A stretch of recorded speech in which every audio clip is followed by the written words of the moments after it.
नमस्कार दोस्तों, स्वागत है आप सबके अपने चैनल स्वामी विवेकानंद एकेडमी में। आज के इस वीडियो में हम सब पढ़ने वाले हैं जैक बोर्ड क्लास 12 हिस्ट्री का चैप्टर 3 जिसका नाम क्या है, बंधुत्व, जाति तथा वर्ग। इसका all objective BBI subjective question करने वाले हैं जो कि बोर्ड एग्जाम 2026 के लिए बहुत ही इंपॉर्टेंट है। चलिए बिना देरी के क्वेश्चन की ओर आगे बढ़ते हैं। पहला क्वेश्चन क्या देखने वाले, पहले क्वेश्चन देखने वाले अति लघु उत्तरीय क्वेश्चन, वेरी शॉर्ट क्वेश्चन। तो चलिए क्वेश्चन की ओर आगे बढ़ते हैं। पहला क्वेश्चन क्या है, पहला क्वेश्चन है बहुत बार पूछा गया है कि ये क्वेश्चन बहुत बार पूछा गया, महाभारत महाकाव्य की दो विशेषता को लिखिए। ये क्वेश्चन 2 नंबर में पूछा जाता है, वो भी बहुत बार।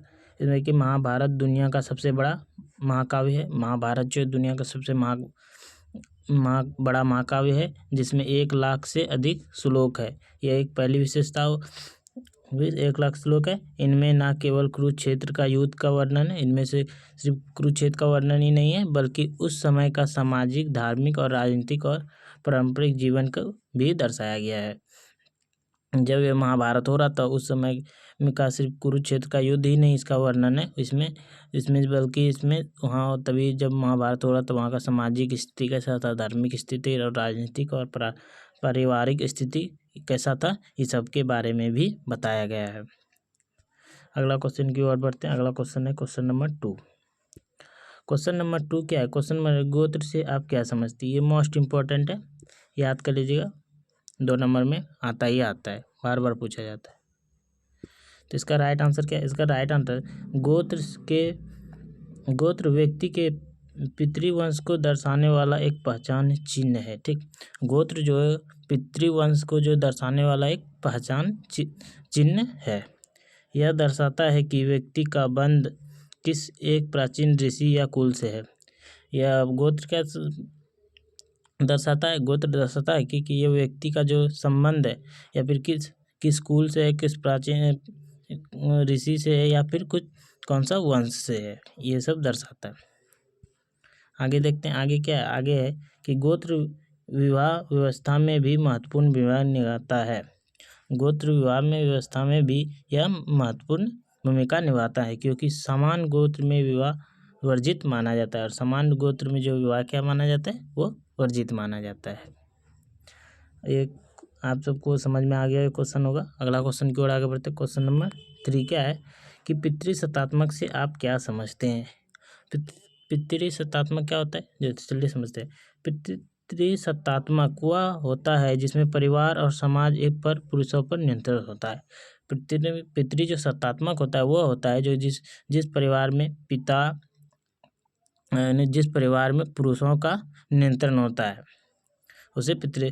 वंश, संपत्ति और सामाजिक उत्तराधिकारी पिता की ओर से चलता है और वंश जो चलता है पिता के वंश से चलता है, उसे पितृसत्तात्मक कहते हैं।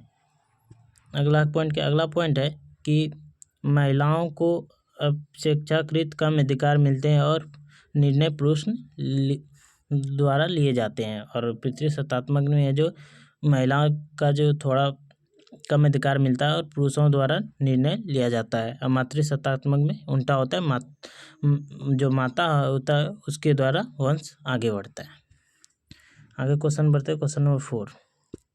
क्वेश्चन नंबर 4 है कि संस्कृत में रचित 2 महाकाव्यों के नाम लिखिए। संस्कृत में रचित 2 भारतीय महाकाव्यों के नाम लिखिए। इसका आंसर देखते हैं। इसका आंसर है मोस्ट इम्पोर्टेंट है, ये बार बार पूछा जाता है, याद कर लीजिएगा, सीधा एग्जाम में आप छपने वाला है। तो भारत के 2 प्रमुख सांस्कृतिक महाकाव्य है, पहला है रामायण, दूसरा है महाभारत। इसको और भी तरह से इसे इतने सब बोल सकता है कि भारतीय महाकाव्यों के 2 नाम लिखिए, इतना भी बोल सकता है। ये मोस्ट इंपॉर्टेंट क्वेश्चन है, याद कर लीजिए। इसकी रचना इसका जो रचना रामायण का जब रचना है महर्षि वाल्मीकि के द्वारा किया गया है और जो महाभारत की रचना है वो किसके द्वारा, तो महर्षि वेदव्यास के द्वारा रचा गया है। आगे देखते हैं इसका क्या, आगे है कि दोनों ग्रंथों में धर्म, नीति और जीवन के आदर्श बताए गए और दोनों जो ग्रंथों में धर्म, नीति और जीवन के आदर्श बताए गए हैं। ये मोस्ट इम्पोर्टेंट है, याद कर लीजिएगा, छपने वाला है क्वेश्चन है।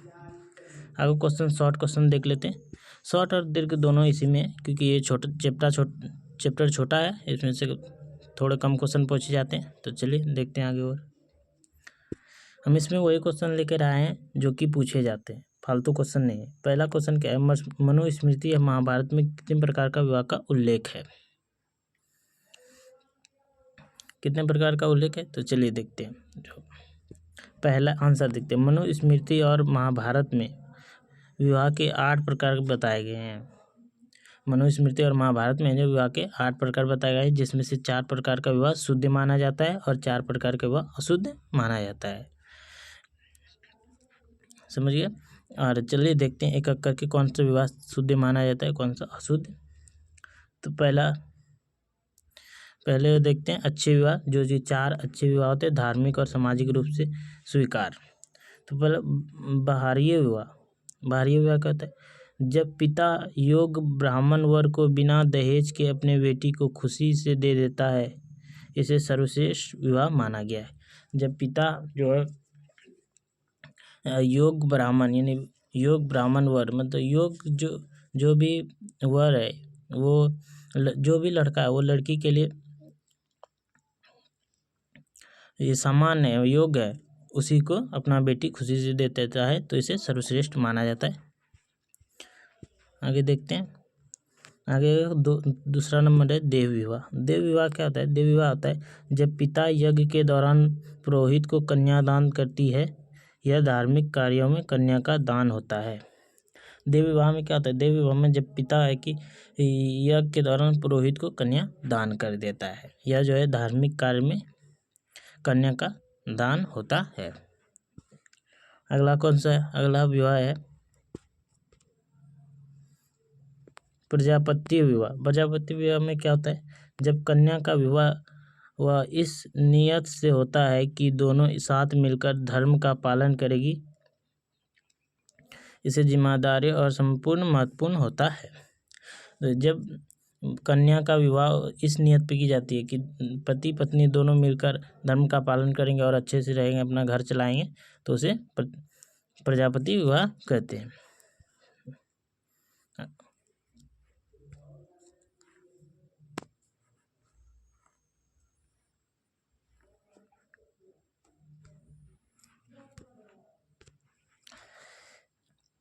आचार्य विवाह। आचार्य विवाह क्या होता है? जब वर को कुछ गौ बैल जैसे उपहार देकर विवाह किया जाता है, तो यह समान और लेकिन थोड़ा लेन देन होता है। जब वर को जब लड़का को कुछ दान पैसा देके या गाय बैल जैसे उपहार देकर विवाह किया जाता है, तो यह समान है लेकिन थोड़ा लेन देन होता है। अब देखते हैं ये जो 4 प्रकार का खराब विवाह है, ये खराब विवाह और निंदनीय विवाह अनुचित माने गए हैं। पहला गंधर्व विवाह। गंधर्व विवाह में क्या होता है? गंधर्व विवाह में होता है जब लड़का लड़की अपने प्रेम से बिना घर वालों की मर्जी शादी कर लेते हैं। गंधर्व विवाह में होता है जब एक लड़का एक लड़की अपने प्रेम से बिना घर वालों की मर्जी के विवाह कर लेता है, तो उसे क्या कहते हैं? गंधर्व विवाह कहते हैं। आज के समय में इसे सामान्य माना जाता है, लेकिन उस समय इसे सही नहीं माना जाता था। और जो यह विवाह है आजकल समान हो गया है, लेकिन उस समय जो था इस विवाह को समान सही नहीं माना जाता था। आगे देखते हैं। आगे पॉइंट है, आगे है छठा पॉइंट। छठा पॉइंट क्या है कि जब वर कन्या को धन देकर खरीदता है, जब वर है कन्या को धन देकर खरीदता है, उसे असुर विवाह कहते हैं। इसमें लड़की की मर्जी जरूरी नहीं होती, इसलिए यह अनुचित माना जाता है। जब वर जो लड़का है वह धन देकर कन्या को लड़की को खरीदता है और इसमें लड़की की मर्जी की जरूरत नहीं होती, इसलिए इन्हें अनुचित माना गया है। अगला क्वेश्चन क्या है? अगला है राक्षस विवाह। राक्षस विवाह क्या है? राक्षस विवाह है कि जब युद्ध या बल प्रयोग करके लड़की को जबरन विवाह के लिए लिया जाता है। देखिए, जब युद्ध बल प्रयोग करके लड़की को जबरन विवाह के लिए ले जाया जाता है, तो यह विवाह राक्षस विवाह, तो यह अहिंसात्मक और जबरदस्ती वाला होता है, इसलिए इसे खराब माना गया। अगला है लास्ट और अंतिम विवाह, 50 विवाह, जब लड़की बेहोशी या नशे की हालत में हो और वर उसका शोषण करके विवाह कर ले, यह जो सबसे निंदनीय और घिनौना विवाह माना जाता है।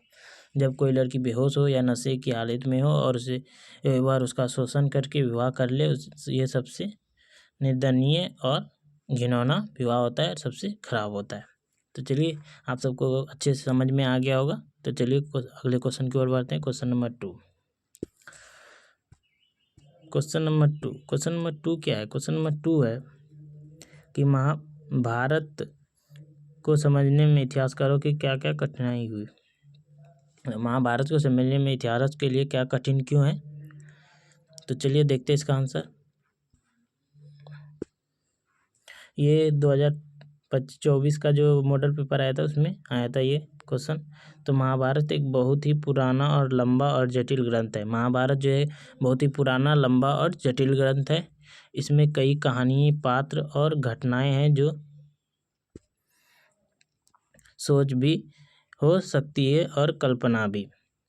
देखिए, इसमें जो है ना बहुत सी कहानियां हैं, पात्र है और घटनाएं हैं जो कि इस सोच भी हो सकती है और कल्पनाएं भी हो सकती है। आगे क्या, इतिहासकारों के लिए यह समस्या है कि इतिहासकारों के लिए क्या समस्या है? ये समस्या है कि पहले क्या सोच में घटित हुआ और क्या कथा का हिस्सा है, यह तय करना मुश्किल होता है। देखिए, पहले क्या है कि क्या सोच में घटित है, क्या यह कथा का हिस्सा सोच में घटित यह कथा है, यह तय करना जो इतिहासकारों के लिए बहुत ही मुश्किल हो गया। अगला पॉइंट है कि इसमें धार्मिक, सामाजिक, राजनीतिक बातें सब मिली है। और इसमें जो है धार्मिक, राजनीतिक और सामाजिक बातें जो सब और राजनीतिक बातें सब मिली होती है, इसलिए इसे कठिनाई होती है। यह कहानियाँ कई पीढ़ियों तक यह जो है कई पीढ़ियों तक लिखा गया था, इसलिए इनका जानकारी एक समान नहीं है। महाभारत जो है ये कई पीढ़ियों तक लिखा गया था, इसलिए इसकी जानकारी एक समान नहीं है। इसलिए इतिहासकारों को इसे प्रमाणित करने में, सही समझने में कठिनाई होती है। इसलिए इतिहासकारों को इसे प्रमाणित करने और सही समझने में कठिनाई होती है। आई होप आप सब समझ गए होंगे बहुत अच्छे से। तो चलिए अगले क्वेश्चन को बढ़ते हैं। अगले क्वेश्चन क्या है? अगला क्वेश्चन है वर्ण और जाति में क्या अंतर है? वर्ण और जाति में क्या अंतर है? ये मोस्ट इम्पोर्टेंट क्वेश्चन है, लिख लीजिएगा, सीधा क्वेश्चन में छपने वाला है।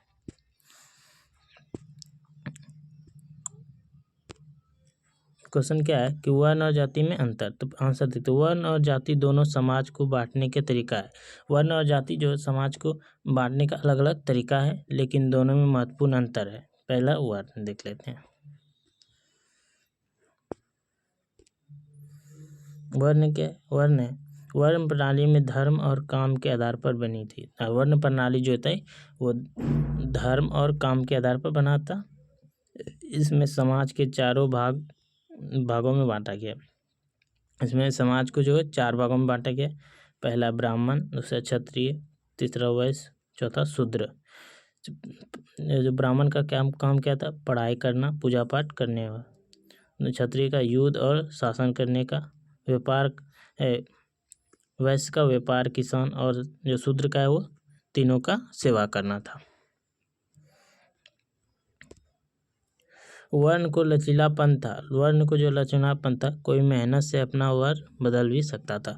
और वर्ण जो है लचीलापन था, कोई मेहनत करके अपना वर्ण को बदल भी सकता था। दूसरा है जाति। जाति देखते, जाति जन्म के आधार पर तय होती थी। जाति जो है जन्म के आधार पर तय होती है। जिससे जाति में जन्म लिया वह जाति है। जाति जो है जन्म के आधार पर तय होती है। अब जिस जाति में जन्म लियो अब वो जाति का हो गई। इसमें समाज को सैकड़ों छोटे समूह में बांटा गया है। और इसमें जो जाति में जो है समाज को सैकड़े छोटे समूह में बांटा गया है। जातियाँ पेशों मतलब कि काम, क्षेत्र और परंपराओं के आधार पर पेशों में बांटा गया है। जाति जो है पेशों, क्या करते हो, क्या काम करते हो, क्षेत्र में हो, परंपरा आधारित ये सब बांटा गया जाति को। जाति में उच्च नीच और भेदभाव ज़्यादा होता है। जाति में जो उच्च नीच और भेदभाव जो है वो क्या होता है, ज़्यादा होता है। चलिए ख़त्म हो गया। ये थे मोस्ट इम्पॉर्टेंट क्वेश्चन। यदि ऐसे ही वीडियो देखना चाहते हैं तो कमेंट बॉक्स में बताइएगा अगला चैप्टर का। और वीडियो अच्छा लगा हो तो लाइक कीजिएगा और चैनल को सब्सक्राइब कीजिएगा। चलिए मिलते हैं अगले वीडियो में। जय हिंद, जय भारत।